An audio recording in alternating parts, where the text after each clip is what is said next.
Hello and welcome to the Part 2 lecture for Chapter 16.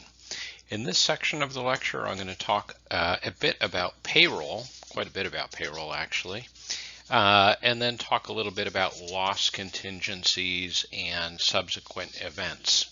So this may be a little bit more than 15 minutes because there's a lot to get through here.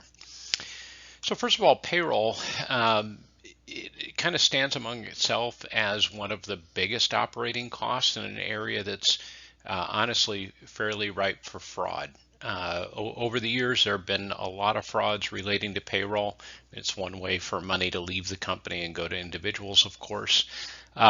It has gotten better from when it was largely done by hand, individually by companies. Most companies, and it's not one of the bullets there, but a lot of the companies that I've worked for in any event rely on outside services like Paychex and ADP and companies like that, which kind of systematize things and make it a bit more difficult to commit fraud, in my opinion, than when it was done by a person in a company. There have also been steps towards greater segregation of duties relating to payroll. I'll talk more about that. I guess the use of computers is somewhat tied to using outside service providers. And then the amount of reporting to the federal government has also increased. There are still some frauds that exist in payroll which I'd want you to kind of be aware of.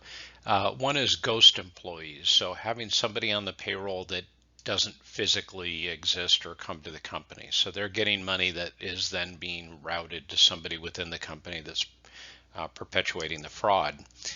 There also is overpaying employees, so paying them at a higher rate and getting a kickback, and then also continuing to pay employees after they've been terminated, so making a mistake or committing fraud in that regard.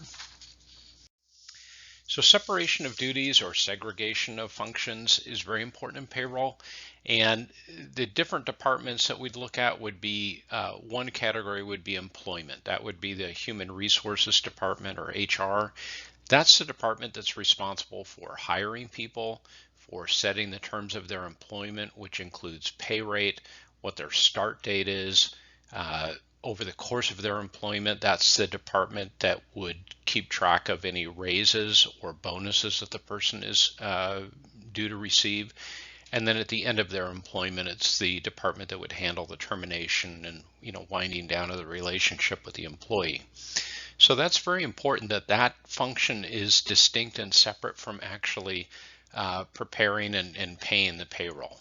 And it's really an important function that you should look for to make sure that any actions that the payroll department takes are supported by and initiated by communication from the HR department. Okay. So timekeeping is a separate function that's usually overseen by direct supervisors, people that are directly involved with the employees.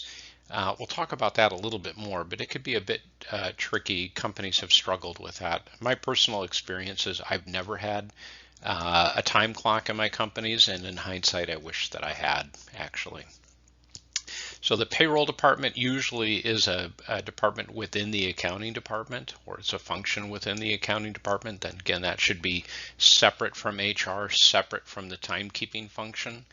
And then lastly, distribution of pay to employees. The payroll department shouldn't be handing out checks. If they are paper checks, somebody else should do that. And in most cases, this is kind of diminished a bit because most companies have gone to direct deposit. So the money is just transferred to employees' bank accounts. So some good questions to ask about payroll. So how are employees paid? Is it by check or by direct deposit? Check, there's a little bit more opportunity for fraud involved in that than direct deposit.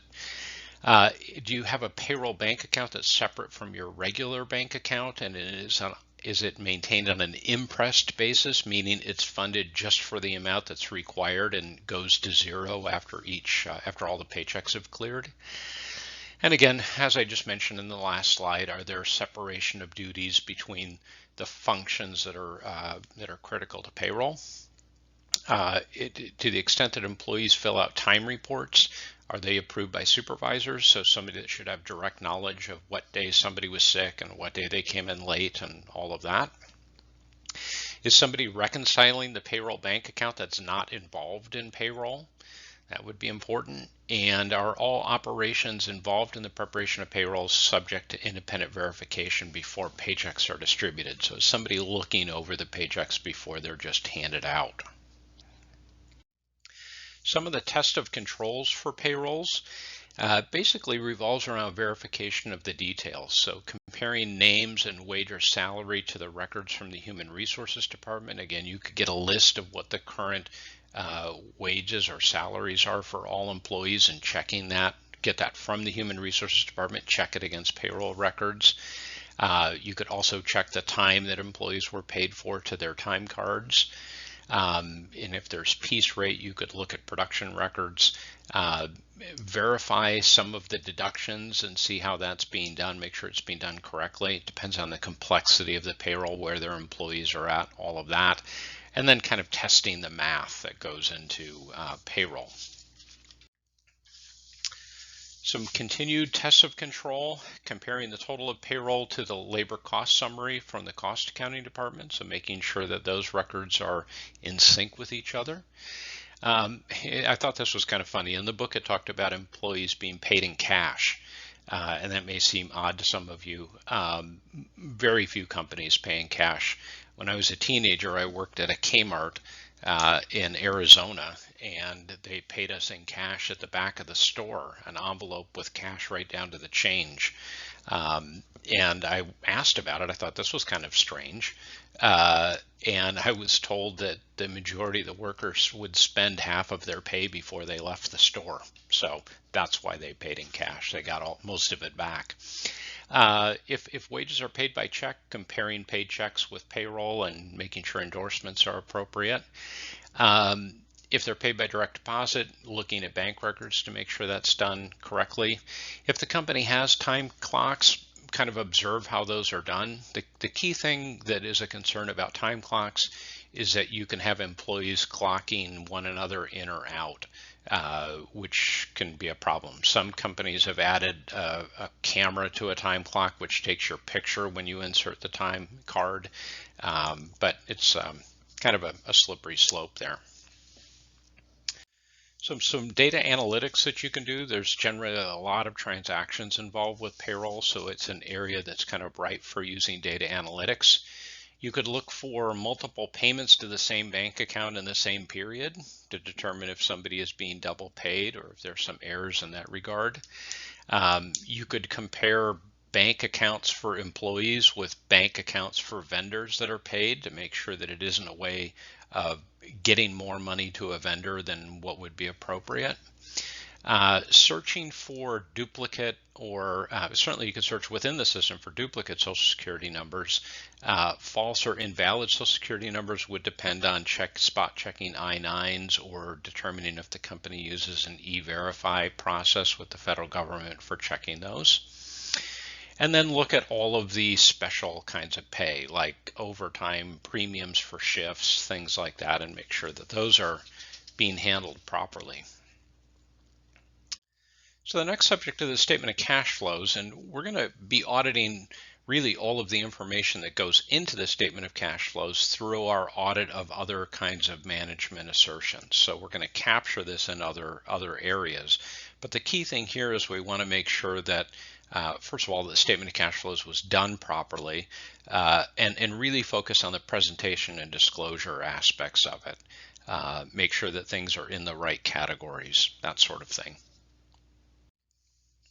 So some audit procedures near the end of field work. So just when you're done at the client doesn't mean you're done with the audit, but near the end of when you're doing the field work, here's a list of things that we'll do. One, we'll do a final search for unrecorded liabilities. The reason to do that near the end of field work is that we've accumulated the largest possible amount of disbursements that were made after year end, and looking at those disbursements in the after year end period can lead us to where some of those disbursements for what should have been liabilities in the prior year. So we give ourselves the best chance of finding those if we wait the longest. Review the minutes of board meetings to make sure that nothing significant has happened since year end. Remember, we did analytical procedures at the beginning of the audit to kind of find areas that didn't quite smell right that we wanted to give more attention to. Well, we'll now look at analytical procedures at the end of the audit after all suggested adjustments have been made to see if they are in line with our expectations or point to areas that we should still have concern about. We'll talk about loss contingencies next, but we'll perform procedures to identify those near the end of the audit, and we'll look for subsequent events. I'll talk about that more in a minute. We'll obtain a representation letter from the management of the company. So what that letter states, it's on company letterhead, is that they are responsible, that they've told us about everything, and they're responsible for all the information that's been given to us, the correctness of it.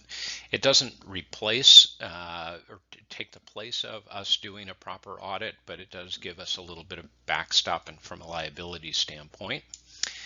We'll communicate all misstatements to management, so all adjustments, whether we've required them to be done or not, we give that all to management, and then we evaluate what the final findings are for our audit, if we can issue a clean opinion and so forth. Next, I want to talk about loss contingencies. And this is related to contingent liabilities, which you've studied before, but the term loss contingencies is a bit more general in the sense that it still deals with actions that took place in the past. So a classic contingent liability would be warranty payable. I sold a product last year and it results in a payable this year, that sort of thing. But loss contingency could also, in addition to being a payable or a liability, it could also trigger a reduction in an asset. So maybe a large note receivable from a client, they go bankrupt, that's a loss contingency. It reduces the value of that asset. So the thing here is it's looking at the management's estimation of whether or not money will actually have to be paid, or will an asset actually be reduced in value. And that's based on whether it's probable, meaning it's likely to happen and you can estimate it. So in that case, we should record it. If it is just reasonably possible, it may happen, it may not, then we have to disclose it. And if it's remote, then we don't have to disclose it or, of course, record it. So it's mainly looking at the likelihood of something to happen. And it's based on an estimate, but there's things we can do to kind of shed more light on that, and I'll talk about that in a minute. So one of the most common types of loss contingency deal with pending, well, really, yeah, pending or threatened litigation. So people that have either sued the company or are threatening to sue the company, filing a claim, a notice of injury, that sort of thing. So the way that the auditor will deal with that is they'll get a list from the client of all of the open pending cases that they know about, that they're aware of, and we'll also get a listing of all the legal counsel that is employed by the company. We may gather names. I think when we talked about accounts payable, we talked about looking for names of law firms in that regard. So that'll be one area that we do that. And we'll have the company prepare a letter on their letterhead that we send to the legal counsel saying, please tell us about the cases that you're involved in for company XYZ. Please tell us what you think the likelihood of bringing the case to conclusion will be. And in the event that can be settled or tried in court, what do we think the expenses will be, both legal expenses and payment of any kind of settlement. That information, like with other confirmations, will be mailed directly back to the auditor's office so they can look at all of that information from legal counsel and determine, was the company's estimation kind of in line with what the lawyers thought. I dealt with this a lot at Big Toys before I owned the company. There was quite a bit of litigation and dealing with sending letters to lawyers and getting the lawyers to write the letters back. And it used to always frustrate me because the lawyers would then send us a bill for the time they took to write the letter to our auditor. So that wasn't fun. But it's a way of getting outside, independent, objective information about future liabilities for the company. Very important. In dealing with subsequent events, so things that happen after the date of the financial statements, we look at whether or not the conditions existed on the balance sheet date or if they arose after the balance sheet date.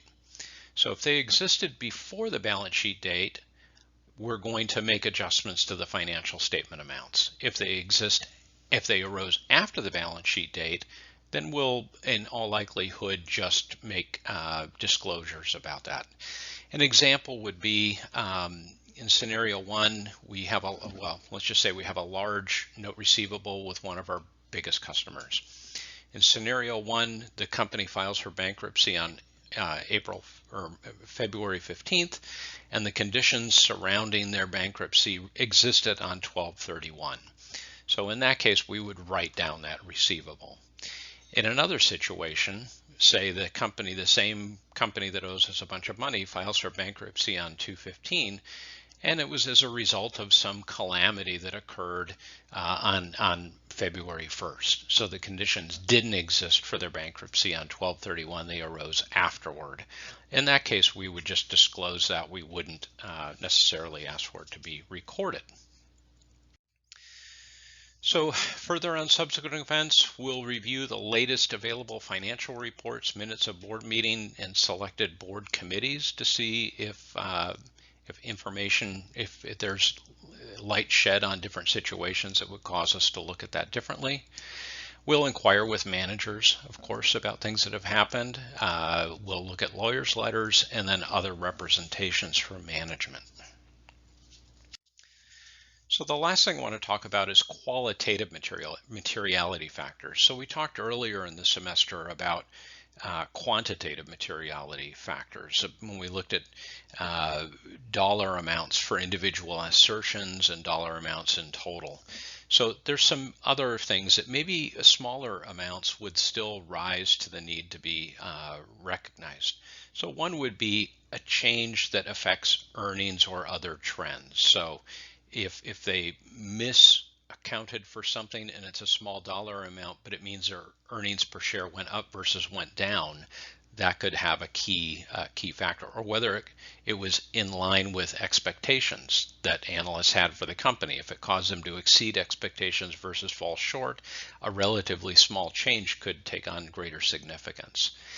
Of course, if it changes the company from having a loss into having net income, that could be something critical.